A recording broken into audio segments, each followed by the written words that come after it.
எறா தொக்கு பண்ணுறது எப்படின்னு சொல்லித்தரேன். எறா தோல் வச்சு நல்லா அலசி இந்த மாதிரி எடுத்து வச்சுக்கோங்க. அதுக்கு கடுகு, மஞ்சத்தூள், வெங்காயம் நிறைய கட் பண்ணிக்கோங்க. வெங்காயம், பச்சை மிளகா, கருவேப்பிலை, இஞ்சி பூண்டு பேஸ்ட்,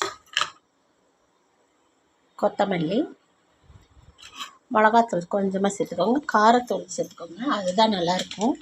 காரத்தூள் சேர்த்துக்கோங்க, அப்போ தான் டேஸ்ட் இருக்கும். ஓகே, எப்படி செய்யலாம் பார்க்கலாம் வாங்க. இப்போது எண்ணெய் ஊற்றியாச்சு. எண்ணெய் ஊற்றிட்டு கடுகு கொஞ்சம் போட்டுக்குவோம். கடுகு நல்லா பொரிஞ்சு வந்தோடனே வெங்காயம், தக்காளி கட் பண்ணணும். தக்காளியும் போடணும். தக்காளி கட் பண்ணிக்கிறேன். வெங்காயம் வதங்கிருச்சு. இப்போ தக்காளி போட்டுக்கலாம். தக்காளி போட்டுட்டு கொஞ்சம் உப்பு போட்டுக்குவோம். அப்போ தான் தக்காளி நல்லா மசிஞ்சு வரும்.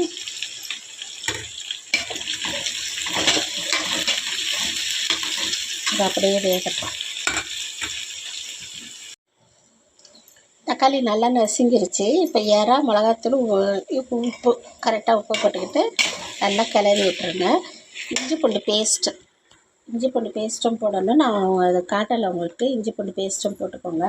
போட்டு நல்லா கிளறி விட்டுக்கோங்க. நல்லா சொல்ல கிளறுங்க. தண்ணி ஊற்றாதீங்க, ஏன்னா இறால தண்ணி வரும். அதனால் தண்ணி ஊற்றாமையே அப்படியே அதிலே பரட்டி மூடி வச்சிட்டிங்கன்னா கொஞ்ச நேரத்தில் வெந்துடும். எறா தொக்கு ரெடி. இப்படி தான் பண்ணணும். எவ்வளோ இதாக இருக்குது பார்த்தீங்களா? நல்ல டேஸ்ட்டாக இருக்கும். வெறும் மிளகாத்தூள், தண்ணி ஊற்ற தேவை கிடையாது. தக்காளி, வெங்காயம், இஞ்சி பூண்டு, பச்சை மிளகாய், அவ்வளோதான். எறா போட்டு இப்படி பரட்டினீங்கன்னா இந்த மாதிரி வந்து. லைக் பண்ணுங்கள், ஷேர் பண்ணுங்கள். லைக் பண்ணுங்கப்பா. லைக் பண்ண தான் ஒரு 4 பேருக்கு போய் சேரும். நான் எங்களை மாதிரி ஏழைகளும் பிழைக்க முடியும். தேங்க்யூ.